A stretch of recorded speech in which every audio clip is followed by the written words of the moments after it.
Laudetur Jesus Christus. Vatican and World News.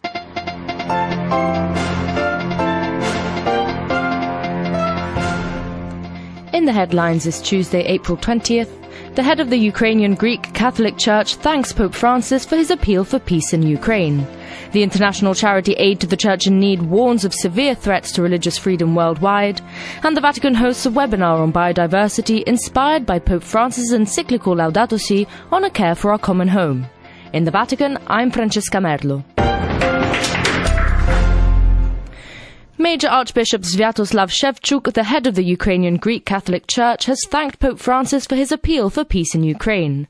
The Pope's appeal came during the Regina Coeli on Sunday. In remarks following the recitation of the Marian prayer, the Holy Father described the ongoing conflict in Ukraine as sad and said he was following the events there with great concern. In particular, he noted the numerous violations of the ceasefire in recent months. Speaking with Vatican News on Monday, Major Archbishop Shevchuk expressed his gratitude to the Holy Father and spoke out about his fears for Ukraine. In behalf of Ukrainian society, of the people of Ukraine, and also in behalf of the Council of the Churches and religious organizations, because in this moment I am a related chair of this council, I would like to express our gratitude to Holy Father Francis for his appeal to the peace in the eastern Ukraine. Because in this moment we live a period of big fear because of renewed concentration, massive concentration of Russian troops at the Ukrainian borders. We live a great fear not only of the intensification of the military action in the occupied territory of Donbass, but we fear new direct invasion of the Russian troops in Ukrainian territory, which could be a cause of thousands of victims and also precipitation of the humanitarian situation in Ukraine. So we are so grateful that the Holy Father made this appeal, that he is with us, that he expressed his concern and solidarity. And we expect that the international society, those who have in their responsibility to stop military action, will have enough courage to fulfill their commitment to look for peaceful solution of the not an easy situation in the eastern Ukraine. That was Major Archbishop Sviatoslav Shevchuk. Refugees and migrants are often blamed for problems in host societies, but the Jesuit Refugee Service, JRS, shows they are capable of forming caring and sharing communities.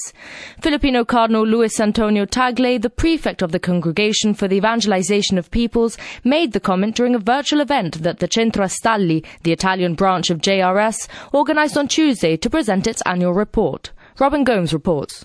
The Jesuit Refugee Service, JRS, was established in 1980 to accompany, serve, defend and advocate the rights of refugees and displaced people across the globe. In this regard, the Centro Astalli, the JRS counterpart in Italy, assisted over 17,000 refugees and asylum seekers through its 8 centers across the country last year.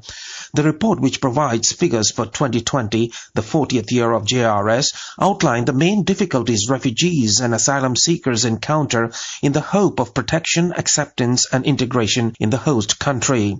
Besides Cardinal Tagle, others who spoke at the presentation of the Centro Astalli annual report were David Sassoli, President of the European Parliament, and Centro Astalli President, Jesuit Father Camillo Ripamonti. The document presented today by the Centro Astalli, for me, is more of a testimony of humanity, active love and compassion rather than a simple report of activities, noted Cardinal Tagle in his remarks. The migrant, especially one who is forced to leave his country, can thus recount his own story.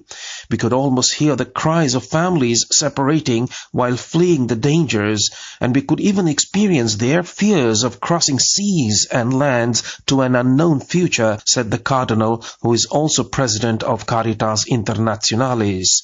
The pandemic has exacerbated their situation, but thanks to the welcome, respect and accompaniment provided by the Centro Astalli, their dark journey has been bathed in light. Migrants, the 63-year-old cardinal pointed out, are human bridges, and the experience of the Centro Astali has shown that immigrants arriving in Italy have been able to create social bridges. Migrants are often accused of causing problems in society, but the testimony of the Centro Astali offers instead a different picture. They are capable of forming communities that care and share, he added. I am Robin Gomes. The Pontifical Foundation Aid to the Church in Need has released its 15th annual report on religious freedom in the world, noting serious threats globally to this fundamental right. Christopher Wells tells us more. ACN's report found that religious freedom was not respected in almost 1 out of every 3 countries around the world. The situation has grown worse in 95% of those places, and in 26 nations, people are suffering from religious persecution. 9 countries, 7 in Africa and 2 in Asia, appear on the list for the first time. A press release from Aid to the Church in Need drew attention to some of the main conclusions in the report, including the radicalization of the African continent, especially in sub-Saharan Africa and Eastern Africa. The report notes a dramatic increase in the presence of jihadist groups, along with extreme persecution, such as mass killings, in 42% of all African nations. The report, however, also warns of global radicalization, with the threat of transnational Islamist networks aiming at creating a so-called transcontinental caliphate. In addition to traditional attacks on religious freedom, ACN also describes a new trend of the abuse of modern technology, including digital technology, mass surveillance, and artificial intelligence, to increase control of and discrimination against believers. Other areas of concern include countries where changing one's religion can lead to severe consequences, up to the death penalty, and the use of sexual violence, including abduction, rape, and forced conversion against members of religious minorities.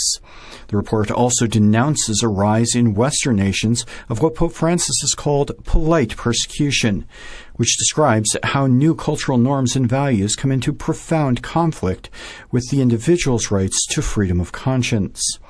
Finally, ACN's report on religious freedom addressed the impact the COVID-19 pandemic has had on religious freedom, noting that some countries have disproportionately limited religious activities as compared to secular activities.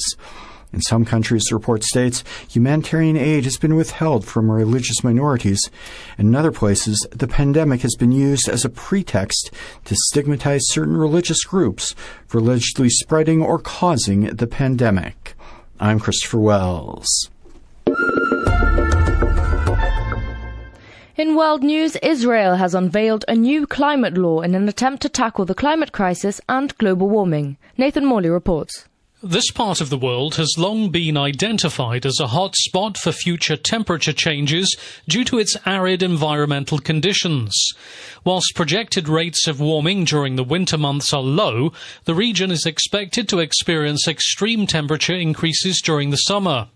Now, this new law in Israel aims to create a framework for the state's response to the climate crisis, with an emphasis on preparing for the damage caused by climate change.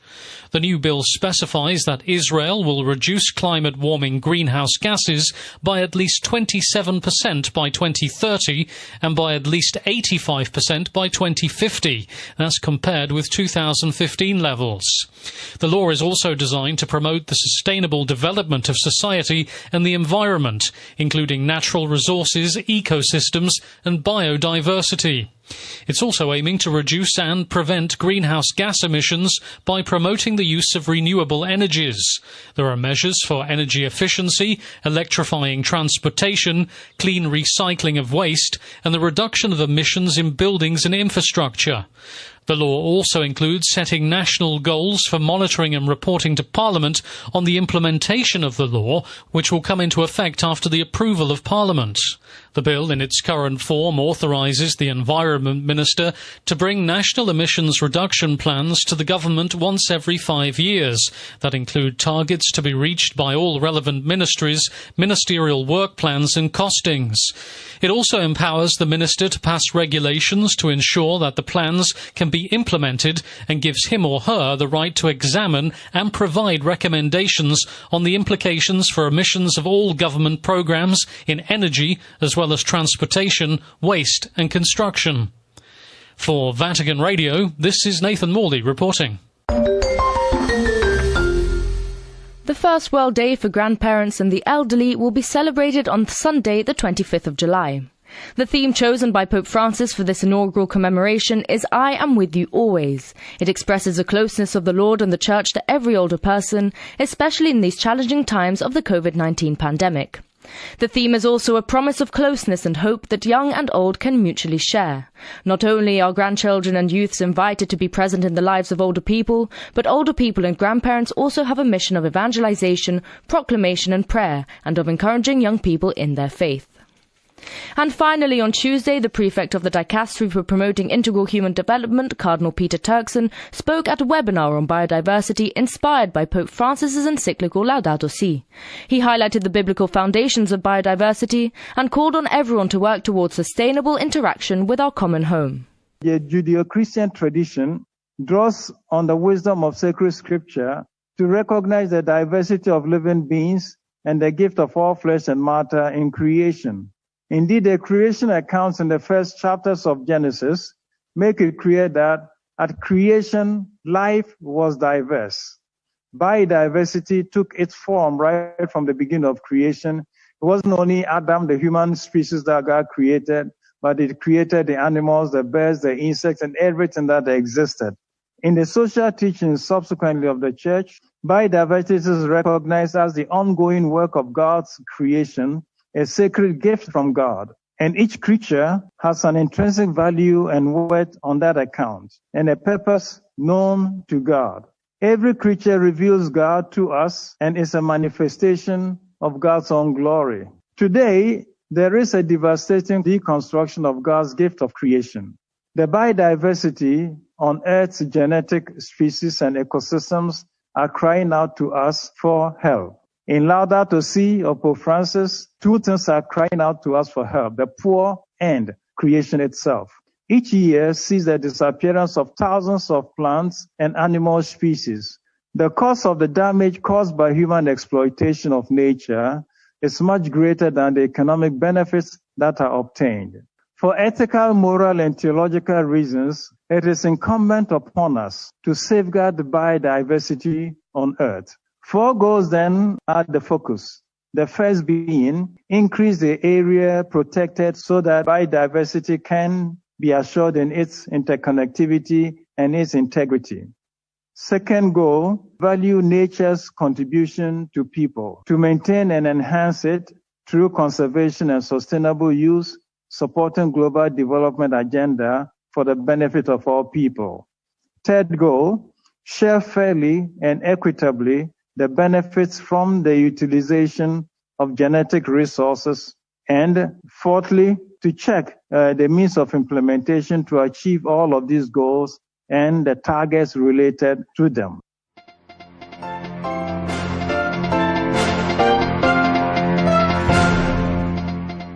And that brings us to the end of this edition of Vatican and World News. For more on these and other stories, we invite you to visit our web portal at www.vaticannews.va. And you can also follow us on Facebook and on Twitter. My thanks go to Patrizio Ciprari in studio. In the Vatican, I'm Francesca Merlo.